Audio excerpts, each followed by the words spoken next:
السلام علیکم دوستوں. میجر جنرل احمد شریف چودھری نے ISPR کے سربراہ ہیں 27 دسمبر کو، جس دن بے نظیر بھٹو صاحبہ کی شہادت کا دن تھا، ایک پریس کانفرنس کی. اس میں بہت ساری انہوں نے باتوں کا اعادہ کیا. عملاً جو گزشتہ 3-4 پریس کانفرنسیں تھیں وہی باتیں انہوں نے دہرائیں. البتہ اس پریس کانفرنس میں انتشاری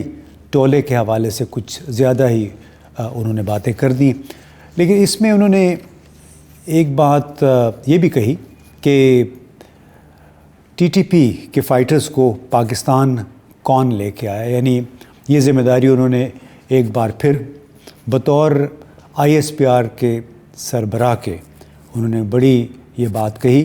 کہ TTP کے فائٹرز کو پاکستان کون لے کے آیا، کس نے ان کے ساتھ مذاکرات کیے. تو اب بڑے ایک افسوسناک صورتحال تھی، اس لیے کہ ان کے جو سربراہ ہیں ڈیفنس منسٹر خواجہ آصف، یعنی چونکہ جتنی بھی ہمارے مسلح افواج ہیں وہ وزارت دفاع کے انڈر آتی ہیں، تو ان کے باس یعنی خواجہ آصف بھی بار بار یہ کہتے رہے کہ تحریک طالبان پاکستان کے فائٹرز کو ایک معاہدے کے تحت عمران خان کے زمانے میں پاکستان واپس لایا گیا. اس حوالے سے بہت ساری وضاحتیں پیش کی گئیں. عمر ایوب، شیریں مزاری نے اپنے اپنے علیحدہ بیانات میں جنرل باجوہ اور جنرل فیض حمید کے حوالے سے کئی باتیں دہرائیں، پریس کو بتائیں کہ یہ اصل میں انہی کے کہنے پہ ہوا تھا. پھر سینیٹر مشتاق احمد نے بھی اس حوالے سے ایک وضاحت جاری کی کہ ان کی موجودگی میں اور سینیٹر مشاہد حسین کی موجودگی میں یہ ساری باتیں ہوئی تھیں کہ TTP کے ساتھ بات چیت چل رہی ہے. اب معاملہ اس حد تک گنجلک ہو گیا ہے کہ کسی کو سمجھ نہیں آ رہی کہ حقیقت کیا تھی. ہم نے اس حوالے سے ایک ویلاگ پہلے بھی کیا تھا کہ حقیقت ان دعووں کے مکمل طور پہ برعکس تھی. اور اس کا ایک اور ثبوت میں نے سوچا آپ کے ساتھ آج شیئر کر لوں. وہ ثبوت ہے 18 مئی 2022 کی ایک رپورٹ، وائس آف امریکہ کی کابل سے ایک رپورٹ تھی. اور یہ رپورٹ اس دن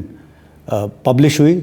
جس دن مذاکرات ختم ہو چکے تھے. پاکستان کے اس وقت کے کور کمانڈر تھے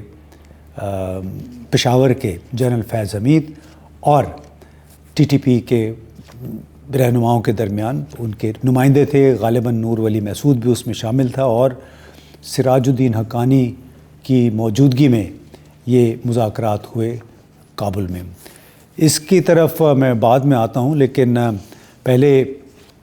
یہ اتنا میں بتا دوں کہ ذبیح اللہ مجاہد نے یہ اپنے ایکس یا ٹویٹر کے ذریعے پیغام میں بڑے واضح طور پہ کہا کہ جنرل فیض حمید نے تحریک طالبان پاکستان کے نمائندوں کے ساتھ ملاقات میں پاکستانی وفد کی قیادت کی. 2 روزہ مذاکرات کے نتیجے میں عارضی فائر بندی پہ اتفاق کیا گیا تاکہ بات چیت کے سلسلے کو آگے بڑھایا جا سکے. اب ظاہر ہے اگر جنرل فیض حمید گئے تھے تو GHQ کی مرضی کے بغیر تو نہیں گئے. عمران خان کی حکومت 9 اپریل کو ختم ہو چکی تھی، اور ابھی ایک مہینہ تقریباً 1 مہینہ 10 دن ہوئے تھے جب یہ مذاکرات کابل میں ہوئے. اور اس سے یہ بھی ظاہر ہوتا ہے کہ نئی حکومت تھی PDM کی،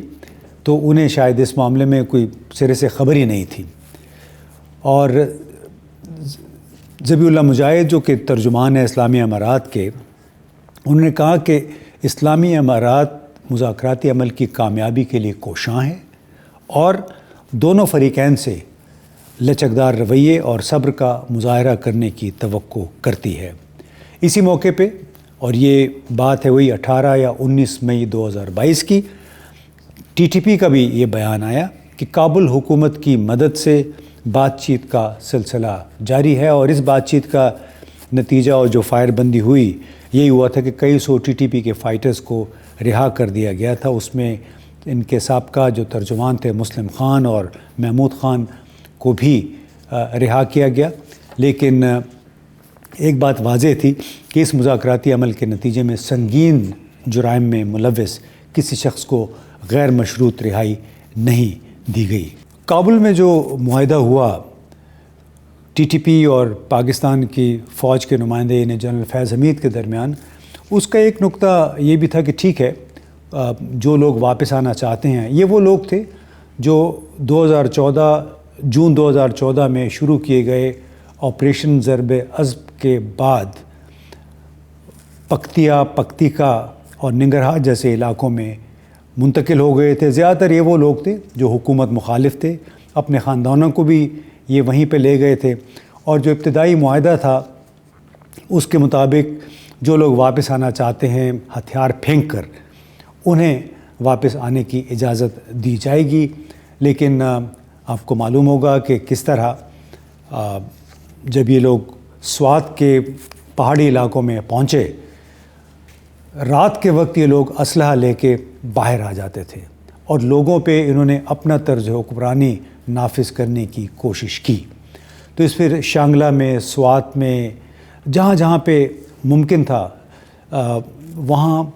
خاص طور پہ پی ٹی آئی کی قیادت میں مراد سعید اور دوسرے کئی لوگ تھے، انہوں نے لوگوں کو موبلائز کیا، مظاہرے کیے، اور ان مظاہروں کے نتیجے میں پھر جتنے بھی ٹی ٹی پی کے لوگ آئے ہوئے تھے جن کو وہاں بسانے کی آفر کی گئی انہیں واپس بھیجا گیا، کیونکہ وہ واضح طور پہ معاہدے کی خلاف ورزی کر رہے تھے۔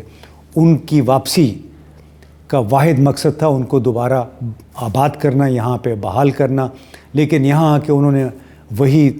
طرز عمل اختیار کیا جس کے باعث مقامی لوگ ان سے نالاں تھے اور جس کے باعث 2008-9 میں ان لوگوں کے خلاف آپریشن ہوا تھا۔ تو یہ ایک مختصر سا میں نے کہا آپ سے شیئر کروں ایک ثبوت کے ساتھ کہ آپ پاکستان کی جو ذرائع ابلاغ ہیں ان پہ یقین کریں نہ کریں، پی ٹی آئی کے رہنماؤں کی طرف سے جو بات آ رہی ہے اس پہ یقین نہ کریں، لیکن غیر ملکی نشریاتی ادارے نے ایک رپورٹ ریلیز کی مذاکراتی عمل کے حوالے سے، اور اس میں واضح طور پہ بتایا کہ کس طرح کابل حکومت کی موجودگی میں، ان کی نگرانی میں یہ مذاکرات ہوئے اور اس فائر بندی پہ اتفاق ہوا۔ تو دیکھتے ہیں کہ اس کے بعد آیا یہ بحث ختم ہو پاتی ہے نہیں، لیکن